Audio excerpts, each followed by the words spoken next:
దీని తర్వాత వచ్చేసి మనకు థర్డ్ ఆప్షన్ వచ్చేసి ఫిక్స్డ్ పర్సంటేజెస్ అంటాము. అంటే పక్క పళ్ళు పైన సపోర్ట్ తీసుకొని పెట్టేది traditional way of replacing tooth. అంటే ఒక డెంటిస్ట్ హిస్టరీ కొత్తగా స్టార్ట్ అయినప్పటి నుంచి 50-60 years నుంచి ఆల్మోస్ట్ మనకు పళ్ళు రిప్లేస్ చేసే పద్ధతి ఇదే.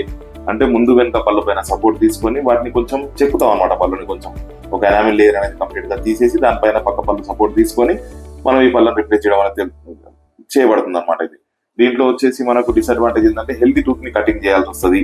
చేసిన తర్వాత కూడా బోన్ లాస్ అయ్యే ఛాన్స్ ఉంటుంది. మనం ఏ టూత్ అయితే రిప్లేస్ చేస్తామో దాని కింద సపోర్ట్ లేకపోవడం వల్ల, పక్క పళ్ళు పైన సపోర్ట్ ఉండడం వల్ల దాని మధ్యలో కూడా బోన్ లాస్ అయ్యే ఛాన్స్ ఉంటుంది.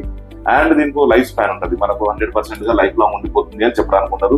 ఏ పళ్ళు అయితే మనం సపోర్ట్ తీసుకుంటామో ఆ పళ్ళు ఎన్ని రోజులు ఉంటాయో అన్ని రోజులే ఉంటాయి. ఇవి కాకుండా గమ్ ఇష్యూస్ వచ్చే ఛాన్సెస్ కూడా ఎక్కువగా ఉంటాయి ఇందులో.